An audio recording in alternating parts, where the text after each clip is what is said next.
Bueno, este tercer tramo es para explicar algunas cuestiones que hemos planteado en los tramos anteriores. Vemos entonces cómo un problema se define siempre y cuando se pueda definir también desde dónde estamos pensando y quién piensa ese problema. Y esto es lo que nos va a detallar en su texto Pedro Luis Castellanos, ¿no? Que siempre la descripción y la explicación de una situación depende de quién y desde qué posición se describe o explica esa situación. Por eso es muy importante que en este contexto del que hablamos también se definan cuáles son los actores, por eso hablábamos de conceptos claves, los actores que van a definir el problema, que están concernidos en ese problema, aunque no lo definan, y cuáles son sus relaciones con las prácticas y el territorio. Bueno, entonces estábamos diciendo, para los vecinos el problema era la basura. Entonces nos ofrecimos a ayudarlos a pensar este problema de la basura. Porque en realidad este problema de la basura, para ellos, para los vecinos, era descrito de la siguiente manera. No era el problema la basura, el problema era los que trabajaban con la basura. Entonces, rápidamente, la formulación del problema desde el punto de vista de los vecinos se convertía en una construcción de fronteras entre los que trabajaban con la basura y los que no trabajaban con la basura. Por supuesto, haciéndolos responsables, imputables a los que trabajaban con la basura de las condiciones sanitarias y del basural en la que se había convertido este territorio, este vecindario, este barrio.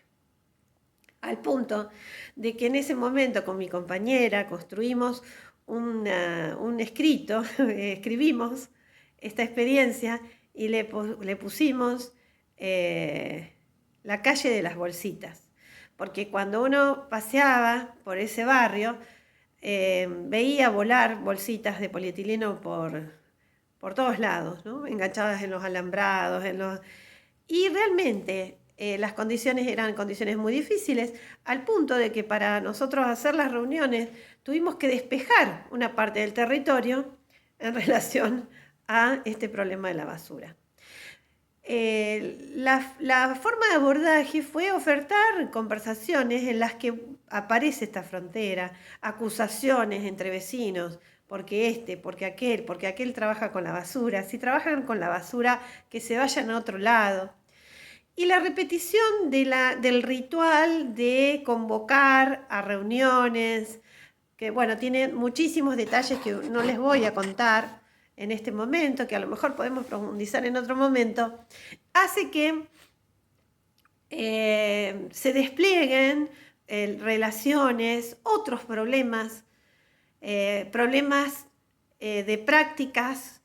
jurídico-administrativas, en donde nos empiezan a contar, los vecinos nos empiezan a contar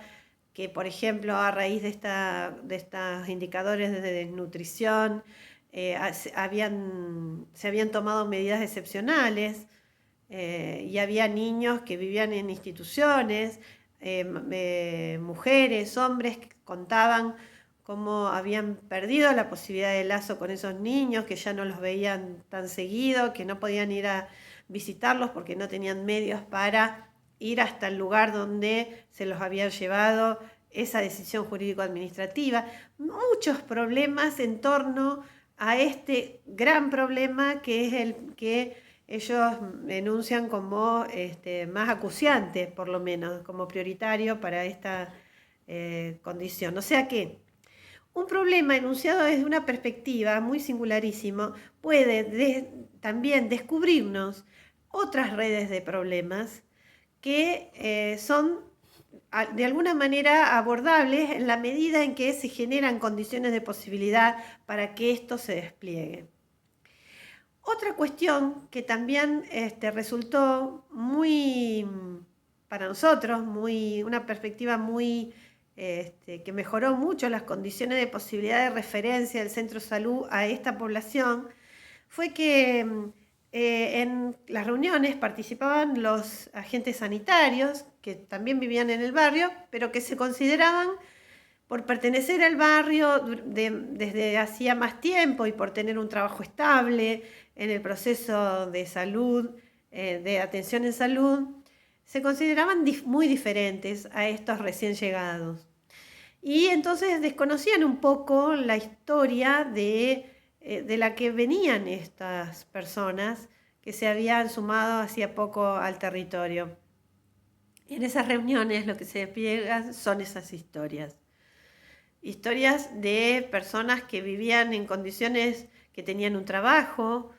y que la pérdida de las condiciones, la flexibilización laboral, todo lo que vino, que nosotros hablamos como avance neoliberal, y por eso describimos esas cuestiones, no para hacerlos unicausalmente la condición de todo, pero sí porque de alguna manera en la dimensión de lo general generaron bolsones de inequidad grandísimos, ¿no? Estas condiciones que se generaron en el neoliberalismo, que tienen que ver justamente con la pérdida del valor del trabajo y el valor de pertenencia al trabajo,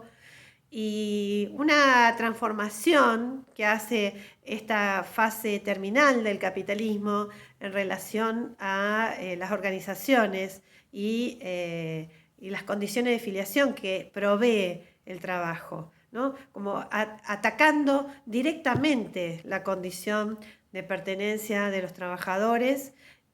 a su ámbito de trabajo, pero además la condición de dignidad que la producción en el trabajo genera en relación con otros. Y estas historias estaban plagadas, cargadas de anécdotas, de historización acerca de estas pérdidas, ¿no? Muchas de las personas que estaban en este territorio, ahora trabajando con la basura, habían tenido un trabajo estable y venían de una condición mucho mejor y habían sido de alguna manera desplazadas por estos cambios neoliberales. También estaba lo otro, las personas que venían de condiciones muchísimo más terribles, viviendo en el impenetrable Chaco o en Paraguay, y que venían buscando condiciones un poco más dignas de existencia y que encuentran en el trabajo con la basura una forma de conseguir una condición de mayor accesibilidad a algunos bienes. Entonces, abordando esos testimonios y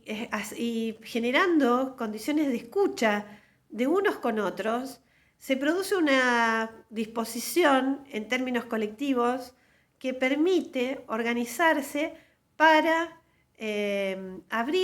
para hacer un petitorio a la municipalidad para abrir una calle y para despejar el territorio de ese basural en el que se había convertido. Y esa fue una de las primeras acciones promovidas por estas condiciones de posibilidad generadas por este equipo que, como lo describe Gilú García Reynoso en algunas consecuencias psíquicas de los procesos sociales, es un equipo que lo que hace es ofertar un espacio y un tiempo con una regularidad que genera una ritualidad, una ceremonia mínima de reconocimiento al otro. Y ese reconocimiento al otro genera posibilidades para organizar una respuesta comunitaria a un problema que era un problema de todas y todos, que no estaba leído en términos de desnutrición, que eso no es contradictorio a la lectura que hace el centro de salud, porque realmente la desnutrición era una consecuencia, no una causa, pero existía, o sea que era un indicador de un problema, pero que va cambiando en términos de formulación de problemas de acuerdo a la perspectiva de los actores y el punto de vista de quienes están concernidos y tienen relación con el territorio y con el otro. Una de las cuestiones destacables de este proceso es ver cómo, en términos generales, las organizaciones, los vecinos y también imbuidos de esta condición que también genera la colonización de la subjetividad por el dispositivo de individuación, lo que genera es que, por ejemplo, en términos de formulación de este problema, yo formulo el problema diciendo que para los vecinos era la basura, pero en realidad ellos no decían que era la basura, ellos decían que eran los que trabajaban con la basura. Entonces hay un primer movimiento en relación a cómo se conforma la organización comunitaria que tiene que ver con la construcción de fronteras, ¿no? Y esto está relacionado estrictamente con el dispositivo de individuación, con generar un alejamiento, un distanciamiento del otro, una culpabilización del otro, que lo que hace es nada más y nada menos, y a lo mejor nos podemos preguntar, ¿no? Es el resorte por el cual se pone en el otro lo que no se quiere para uno mismo, ¿no? Es un proceso algo así como de formación reactiva en términos de identificación. Cuando nosotros hablábamos, ¿se acuerdan de las identificaciones masivas? Bueno, esto también es parte de una identificación masiva, donde la agresividad, la hostilidad, la segregación es el resorte automático cuando se plantea algo que genera malestar, que se genera sufrimiento, y ese resorte automático está puesto en el otro, en el pequeño otro, en el que está más cerca, pero que hace una cosa diferente. Cuando nos damos condiciones de posibilidad para la historización, para escuchar a esos otros, esa guerra de las pequeñas diferencias, como lo llama Freud, se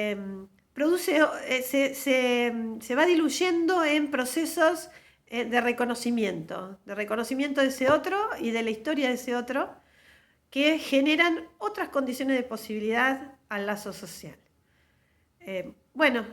Espero comentarios y les mando un abrazo. La seguimos la próxima.